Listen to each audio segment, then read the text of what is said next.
नमस्कार, मेरा नाम है अभिनय आकाश और आप देखना शुरू कर चुके हैं प्रभा साक्षी का खास कार्यक्रम मोस्ट रिलायबल इन्फॉर्मेशन यानी MRI। कबीर दास ने कहा था, धीरे धीरे रे मना, धीरे सब कुछ होए, माली सींचे 100 घड़ा, ऋतु आए फल होए। इसका अर्थ है कि मन में धीरज रखने से सब कुछ होता है। अगर कोई माली किसी पेड़ को 100 घड़े के पानी से सींचे तो भी उस पर फल ऋतु आने पर ही लगेगा। नए संसद भवन के नक्शे में अखंड भारत के जिक्र ने एक बार फिर से इस परिकल्पना को जीवंत कर दिया है। हमारे देश में कई बार अखंड भारत की बात समय समय पर की जाती है, जिसमें आज के भारत के अलावा पाकिस्तान, बांग्लादेश जैसे देशों को भी जोड़कर साथ में देखा जाता है। वैसे तो सुनने के साथ ही कई लोग इसे कपोड़ परिकल्पना कह सिरे से खारिज कर देते हैं, लेकिन अगर हम यूरोप या अफ्रीका की तरफ जाएं तो हमें यूरोपियन यूनियन या अफ्रीकन यूनियन के रूप में दो उदाहरण मिलते हैं, जिससे सीखकर हम भारतीय उपमहाद्वीप में कुछ इस तरह की व्यवस्था बना सकते हैं। लेकिन ये व्यवस्था कैसी होगी और इसमें आज के भारत का क्या रोल होगा, इन सभी सवालों के जवाब आपको अखंड भारत के इस तीसरे भाग में बताएंगे। पहले भाग में जहां हमने आपको मौर्य शासन के दौरान भारत को एक सूत्र में पिरोने और फिर धीरे धीरे आक्रांताओं के आक्रमण के बाद ब्रिटिश शासन से गुजरने और भारत के खंडित होने की कहानी सुनाई, वहीं अब आइए आपको अखंड भारत के आगे के सफर पर लिए चलते हैं। भारत, अखंडता और संघ की दृष्टि में राष्ट्र एक राजनीतिक सत्ता नहीं है जो एक राजनीतिक शक्ति से शासित होती है, एक सांस्कृतिक सत्ता है। इसलिए भारत के राष्ट्रगान में पंजाब, सिंध, गुजरात, मराठा है। सिंध हमारे भारत का हिस्सा नहीं। इंडस वैली सिविलाइजेशन का ज़्यादातर हिस्सा पाकिस्तान में है। ननकाना साहिब और करतारपुर साहिब दोनों पाकिस्तान में है, लेकिन भारतीय इतिहास में इसे पढ़ाया जाता है। इसी तरह गांधार भी अफगानिस्तान में है। भारत की अखंडता का विस्तार वेस्ट इंडीज तक था। वहाँ के मूल निवासियों को इंडियन कहा जाता था। इंडोनेशिया का अर्थ ग्रीक में नीशिया का मतलब द्वीप होता है। इसका मतलब है भारतीय द्वीप।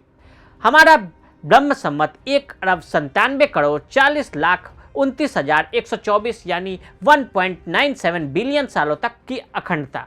अब ये चेतना जाग रही है तो लड़ने की जरूरत नहीं पड़ेगी और ये स्वयं साकार होकर आएगी। यूरोपियन यूनियन में क्या होता है? यूरोप के ज़्यादातर देश यूरोपियन यूनियन का हिस्सा हैं। इसमें इन्हें कई तरह के फ़ायदे मिलते हैं। इसमें यूरोप में शांति बनी रहती है और यूरोप के देश आपस में सेना नहीं भेजते हैं। इसके अलावा अगर कोई देश EU का हिस्सा है तो आप बिना वीज़ा के न केवल किसी भी देश में घूम सकते हैं, बल्कि वहाँ पढ़ाई और काम भी कर सकते हैं। EU के देशों के बीच इतना तालमेल है कि अगर आपको एक दूसरे देशों को सामान इम्पोर्ट करना हो तो कोई एक्स्ट्रा कॉस्ट नहीं देना होता है। यहाँ तक कि मोबाइल का रोमिंग चार्ज भी नहीं लगता। एक ही करेंसी के इस्तेमाल होने की वजह से यूरो इतना मजबूत है। यूरोपियन यूनियन की अपनी एक अलग पार्लियामेंट भी होती है, जहां पर संसद को जनता द्वारा चुना जाता है। सभी देशों के प्रतिनिधि वहां होते हैं। कैसा होगा अखंड भारत? इसका एरिया भारत, पाकिस्तान, बांग्लादेश, नेपाल, भूटान, तिब्बत, म्यांमार और श्रीलंका अखंड भारत में आते हैं और उस देश का कुल क्षेत्रफल 83.97 लाख वर्ग किलोमीटर का होगा। क्षेत्रफल के लिहाज से अखंड भारत दुनिया का छठा सबसे बड़ा देश होगा। अभी भारत ऑस्ट्रेलिया के बाद 7वां बड़ा देश है। मौजूदा आंकड़े के मुताबिक 170 करोड़ की आबादी होगी। 55 करोड़ मुस्लिम, 100 करोड़ से ज़्यादा हिंदू होंगे। मुस्लिम आबादी 32% और हिंदुओं की आबादी 60% से कम होगी। 2011 की जनगणना के मुताबिक अभी 80% हिंदू और 14% मुस्लिम आबादी भारत में है।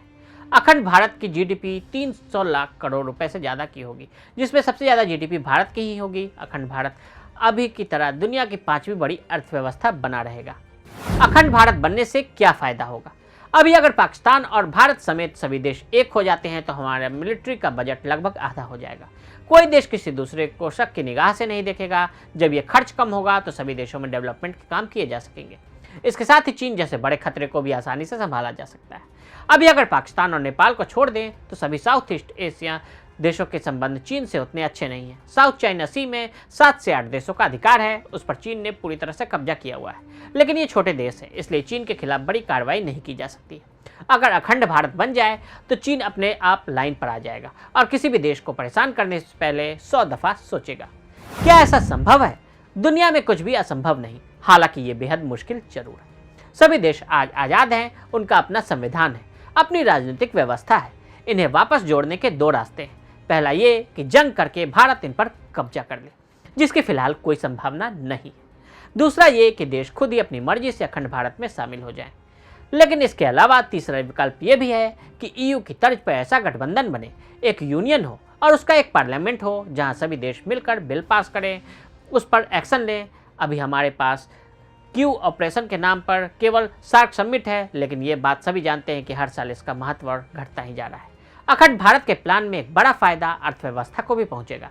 इसमें सभी देश ट्रेड करना आसान हो जाएगा, यानी कि हम अपना माल कहीं और भेजने की बजाय इतने बड़े मार्केट में खुद बड़ा बाजार मौजूद रहेगा हमारे पास। सभी के पास ये ऑप्शन होगा कि वो कहीं भी रहकर पढ़ाई और रोजगार कर सकते हैं। लेकिन पाकिस्तान और अफगानिस्तान में फैला आतंकवाद हमें थोड़ा डराता भी है। इसके अलावा म्यांमार और बांग्लादेश में बौद्ध नरसंहार भी देखने को मिला है। अगर हमें यूरोपियन यूनियन के मॉडल पर चलना है तो सभी जातियों और धर्मों को आपस में एक साथ मिलकर रहना सीखना होगा, और भारत की गंगा जमुनी तहजीब भी यही सदियों से कहती आई है। तो हमने आपको आज अखंड भारत की संभावना और इसके बनने से क्या फायदा हो सकता है इसके बारे में बताया। आज के लिए दे इजाजत। ऐसी रिपोर्ट्स को देखने के लिए देखते रहे प्रभा साक्षी।